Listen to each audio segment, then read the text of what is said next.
ओम श्री गणेशाय नमः। स्वागत है आपका हमारे चैनल पर। आज के इस वीडियो में आप सुनेंगे वैशाख मास की संकष्टी गणेश चतुर्थी व्रत की कथा। संकष्टी गणेश चतुर्थी का व्रत हर महीने की कृष्ण पक्ष की चतुर्थी तिथि को रखा जाता है, जिसमें भगवान श्री गणेश की पूजा अर्चना की जाती है, कथा सुनी जाती है और आरती करी जाती है। तो आज की वीडियो में कथा सुनेंगे आप, इसके बाद आरती भी सुनेंगे।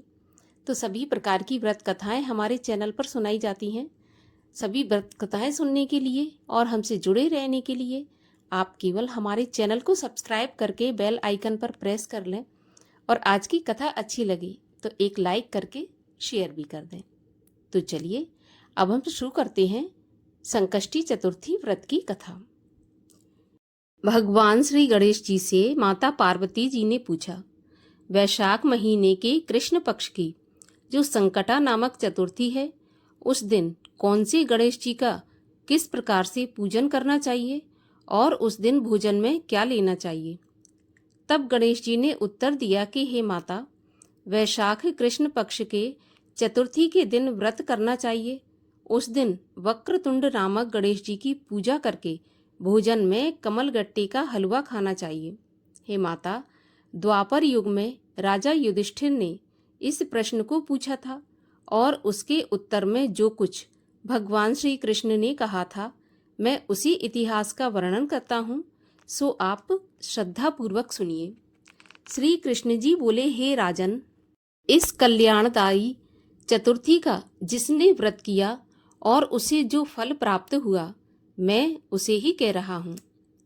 प्राचीन समय में रंतिदेव नामक प्रतापी राजा हुए हैं। जिस तरह आग तृण समूहों को भस्म कर देती है, उसी तरह वे अपने शत्रुओं को नष्ट कर देते थे। उनकी मित्रता यम, कुबेर, इंद्र आदि देवों से भी थी। उन्हीं के राज्य में धर्मकेतु नाम का एक श्रेष्ठ ब्राह्मण रहता था। उनकी दो स्त्रियां थीं, एक का नाम सुशीला और दूसरी का नाम चंचला था। सुशीला नित्य ही कोई न कोई व्रत किया करती थी। उसके परिणाम स्वरूप उसने अपने शरीर को दुर्बल बना डाला था। इसके विपरीत चंचला कभी भी कोई व्रत उपवास न करके भरपेट भोजन करती थी। इधर सुशीला को सुंदर लक्षणों वाली एक कन्या उत्पन्न हुई और उधर चंचला को पुत्र रत्न की प्राप्ति हुई। यह देखकर चंचला बार बार सुशीला को ताना देने लगी, अरे सुशीला, तूने इतना व्रत उपवास करके शरीर को इतना जर्जर बना डाला, फिर भी एक ऐसी कन्या को जन्म दिया जो कि बिल्कुल दुबली पतली है। मुझे देख, मैं कभी भी व्रत आदि के चक्कर में नहीं पड़ती, फिर भी हष्टपुष्ट बनी हुई हूँ और वैसे ही सुंदर बालक को भी जन्म दिया है। सौत का व्यंग बाण सुशीला के हृदय में चुभने लगा। वह पतिव्रता विधिवत गणेश जी का पूजन व्रत करती रही, उपासना करने लगी। जब सुशीला ने भक्ति भाव से संकटनाशक गणेश चतुर्थी का व्रत किया तो वर प्रदाता गणेश जी ने उसे दर्शन देकर कहा, हे सुशीले, तेरी आराधना से मैं अत्यधिक प्रसन्न हुआ। मैं तुम्हें वरदान दे रहा हूँ कि तेरी कन्या के मुख से निरंतर मोती और मूंगा बहते रहेंगे। हे कल्याणी, इससे तुझे सदा प्रसन्नता रहेगी। हे सुशीले, तुझे एक वेद शास्त्र वेत्ता पुत्र भी प्राप्त होगा। इस प्रकार का वरदान देकर भगवान श्री गणेश जी अंतर्ध्यान हो गए। वरदान प्राप्ति के परिणाम स्वरूप उस कन्या के मुख से हमेशा मोती और मूंगा झड़ने लगे। कुछ दिनों के बाद सुशीला को एक पुत्र भी उत्पन्न हुआ। उसके बाद धर्मकेतु स्वर्गगामी हो गया। उसकी मृत्यु के बाद चंचला घर का सारा धन लेकर दूसरे घर में जाकर रहने लगी, लेकिन सुशीला पति के घर में ही रहकर पुत्र और पुत्री का पालन पोषण करने लगी। उस कन्या के मुंह से मोती मूंगा गिरने के परिणाम स्वरूप सुशीला के पास थोड़े समय में ही बहुत सारा धन इकट्ठा हो गया। इस कारण चंचला उससे ईर्ष्या करने लगी। एक दिन हत्या करने के उद्देश्य से चंचला ने सुशीला की कन्या को कुएं में ढकेल दिया। उस कुएं में गणेश जी ने उसकी रक्षा की और वह बालिका कुशलता से अपनी माता के पास लौट आई। उस बालिका को जीवित देखकर चंचला का मन उद्विग्न हो उठा। वह सोचने लगी कि जिसकी रक्षा ईश्वर करता है उसे कौन मार सकता है। इधर सुशीला अपनी पुत्री को पुनः प्राप्त करके प्रसन्न हो गई। पुत्री को छाती से लगाकर उसने कहा, श्री गणेश जी ने तुझे पुनः जीवन दान दिया है। अनाथों के नाथ गणेश जी ही हैं। चंचला आकर उसके पैरों में नतमस्तक हुई। तब सुशीला के आश्चर्य का ठिकाना नहीं रहा। चंचला हाथ जोड़कर कहने लगी कि बहन सुशीला, मैं अत्यंत पापिन और दुष्टा हूँ।